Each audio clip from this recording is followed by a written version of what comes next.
नमस्कार। आज हम एक ऐसे कलाकार के सफर की गहराई में उतरेंगे जिनका नाम लेते ही जहन में देशभक्ति की एक पूरी तस्वीर उभर आती है। एक ऐसा चेहरा जिसने सिनेमा के पर्दे पर भारत के आदर्शों को, उसके संघर्ष को, उसकी आत्मा को इस तरह उतारा कि लोग उन्हें उनके असली नाम से ज्यादा भारत कुमार के नाम से जानने लगे। बिल्कुल।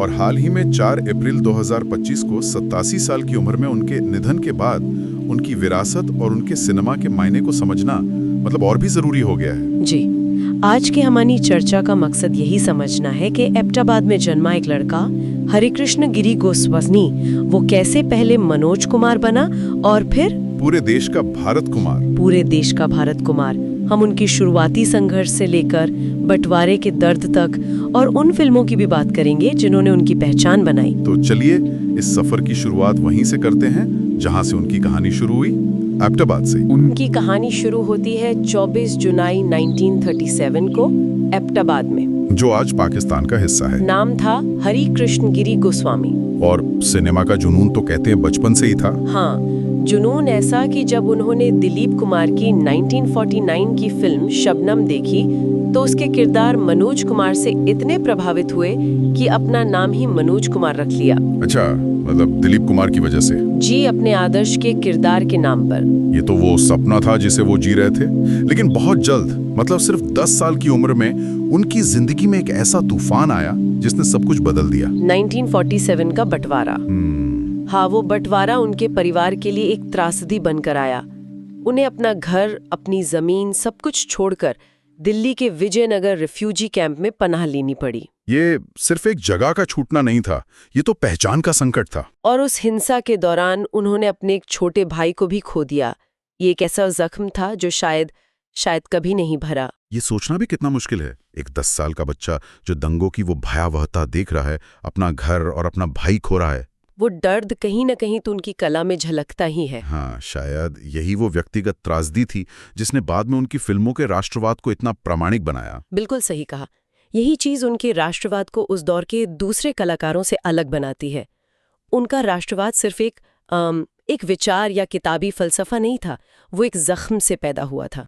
उन्होंने देश को टूटते हुए देखा था, उसकी कीमत चुकाई थी। जी, इसलिए जब वो पर्दे पर कहते थे कि मैं अपने देश को आज़ाद देखना चाहता हूँ, तो वो सिर्फ एक डायलॉग नहीं होता था, वो एक भोगा हुआ यथार्थ लगता था।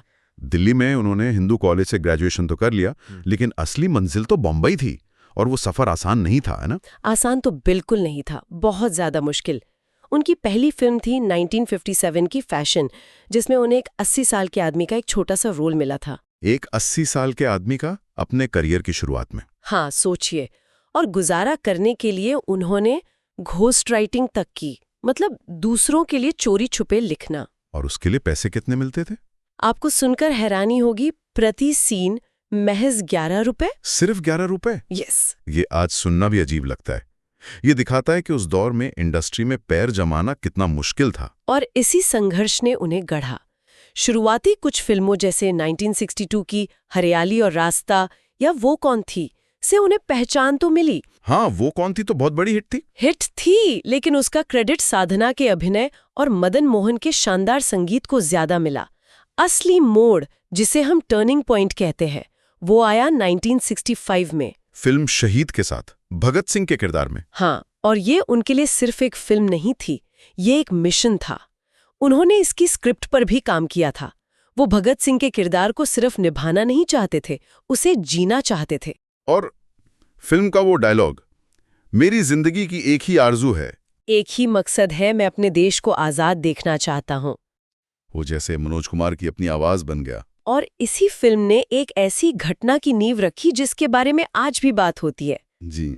उस वक्त जो हमारे प्रधानमंत्री थे, लाल बहादुर शास्त्री जी, उन्होंने शहीद देखी और वो फिल्म उन्हें बहुत पसंद आई। बहुत ज्यादा। वो मनोज कुमार के काम से इतने प्रभावित हुए कि उन्होंने एक मुलाकात में उन्हें एक सुझाव दिया। ये भारतीय सिनेमा के इतिहास का एक सुनहरा पन्ना है कि नहीं? बिल्कुल। 1965 की जंग के बाद देश एक मुश्किल दौर से गुजर रहा था। शास्त्री जी ने नारा दिया था, जय जवान जय किसान। हाँ। उन्होंने मनोज कुमार से कहा कि इस नारे की आत्मा को लेकर एक फिल्म बनाओ, एक ऐसी फिल्म जो जवान और किसान दोनों के महत्व को दिखाए। ये बात मुझे हमेशा बहुत दिलचस्प लगती है।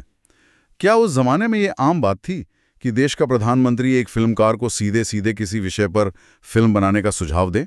नहीं, ये आम बात बिल्कुल नहीं थी। ये दिखाता है कि उस दौर में सिनेमा को सिर्फ मनोरंजन का साधन नहीं बल्कि राष्ट्र निर्माण का एक जरूरी औजार माना जाता था। मतलब सरकार समझती थी कि सिनेमा का असर बहुत गहरा होता है। जी, शास्त्री जी ने मनोज कुमार में वो क्षमता देखी कि वो एक सरकारी नारे को एक मानवीय कहानी में बदल सकते हैं। और मनोज कुमार ने इस जिम्मेदारी को पूरी गंभीरता से लिया। कहते हैं कि उन्होंने फिल्म की कहानी दिल्ली से मुंबई की ट्रेन यात्रा में लिख डाली थी। बिल्कुल, वो 24 घंटे की ट्रेन यात्रा थी और जब वो मुंबई उतरे तो उनके जहन में उपकार की पूरी कहानी तैयार थी। अरे वाह! ये फिल्म 1967 में रिलीज हुई और इसने कामयाबी के सारे रिकॉर्ड तोड़ दिए। ये सिर्फ एक फिल्म नहीं थी, एक आंदोलन बन गई। और इसी फिल्म ने उन्हें हमेशा के लिए भारत कुमार का खिताब दे दिया। हाँ, और इसका वो गाना मेरे देश की धरती सोना उगले, वो तो आज भी 15 अगस्त और 26 जनवरी का एंथम सॉन्ग है। यहीं से देशभक्ति सिनेमा का एक नया सफल फॉर्मूला तैयार हुआ। हाँ, एक ऐसा फॉर्मूला जिसमें आदर्शवाद था, गांव की मिट्टी की खुशबू थी और एक सीधा साधा संदेश था। लेकिन वो इस फॉर्मूले में बंद कर नहीं रहे, है ना? उन्होंने इस देशभक्ति के कैनवास को और बड़ा किया, जैसा हमने 1970 की पूरब और पश्चिम में देखा। क्या फिल्म थी वो! पूरब और पश्चिम उस दौर के एक बहुत बड़े द्वंद्व को पकड़ती है, भारत के पारंपरिक मूल्य और पश्चिम की आधुनिकता। और ये फिल्म आज भी प्रासंगिक है। बिल्कुल, इसमें वो बड़ी चालाकी से ये नहीं कहते कि पश्चिम बुरा है, लेकिन वो ये जरूर कहते हैं कि अपनी जड़ों को भूलना ठीक नहीं है। और उसका संगीत है प्रीत जहां की रीत सदा, और वो डायलॉग भारत का रहने वाला हूं, भारत की बात सुनाता हूं, ये तो जैसे उनका परिचय बन गया था। सही कहा, वो सिर्फ एक अभिनेता नहीं थे, वो एक मुकम्मल फिल्म मेकर थे, लेखक, निर्देशक, निर्माता, सब कुछ। हाँ, और उनकी अगली बड़ी फिल्म ने ये साबित कर दिया। 1974 में आई रोटी कपड़ा और मकान। ये फिल्म तो उस वक्त की सामाजिक सच्चाई पर एक सीधी टिप्पणी थी। 70 के दशक की शुरुआत में देश में बेरोजगारी, गरीबी, एक मोह भंग का माहौल था। रोटी कपड़ा और मकान ने उस गुस्से और हताशा को आवाज दी।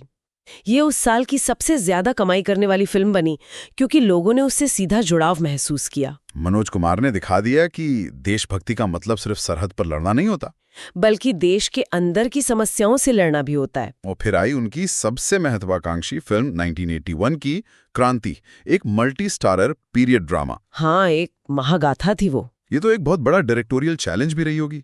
दिलीप कुमार जो उनके आदर्श थे, उन्हें डायरेक्ट करना कैसा रहा होगा? वो जाहिर है आसान नहीं रहा होगा, लेकिन कहते हैं कि उन्होंने दिलीप कुमार के किरदार को इतने सम्मान और गहराई से लिखा था कि दिलीप साहब भी प्रभावित हुए बिना रह नहीं सके। अच्छा।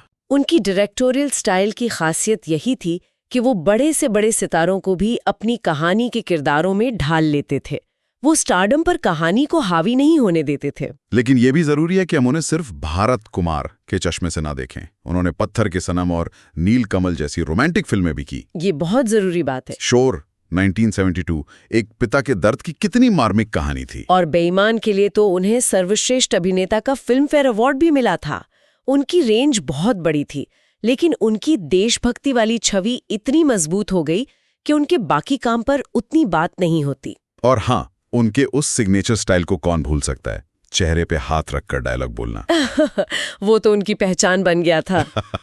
हर मिमिक्री आर्टिस्ट की पहली पसंद। क्या इसके पीछे कोई कहानी है? बिल्कुल, वो शायद भारतीय सिनेमा का सबसे ज्यादा मिमिक किया गया जेस्चर है, लेकिन दिलचस्प बात यह है कि इसके पीछे कोई स्टाइल स्टेटमेंट नहीं था। अच्छा। एक इंटरव्यू में उन्होंने बताया था कि वो अक्सर सेट पर अपने लंबे लंबे डायलॉग्स का कोई हिस्सा भूल जाते थे, तो वो सोचने के लिए, थोड़ा वक्त लेने के लिए चेहरे पर हाथ रख लेते थे। बाद में उनका ट्रेडमार्क बन गया। ये तो कमाल का किस्सा है। अब जरा पर्दे के पीछे की उनकी जिंदगी पर आते हैं। उस दौर में जहां एक्टर्स के अफेयर्स और स्कैंडल्स की खबरें आम थी, मनोज कुमार की छवि बिल्कुल बेदाग रही। एकदम, वो एक आदर्श फैमिली मैन थे। उनकी शादी शशि गोस्वामी से हुई, जिनसे उन्हें पहली नजर में प्यार हो गया था और वो रिश्ता जिंदगी भर चला।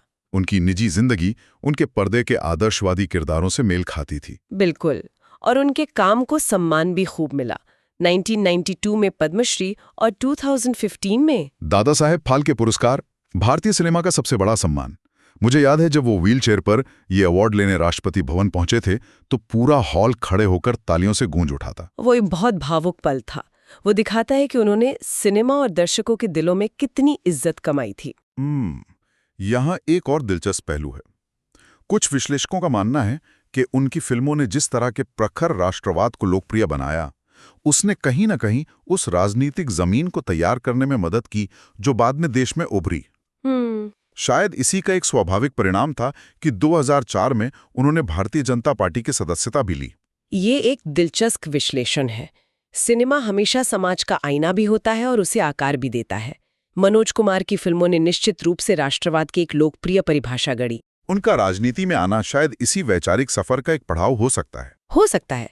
हालांकि क्रांति के बाद उनका करियर धीरे धीरे धीमा पड़ने लगा था।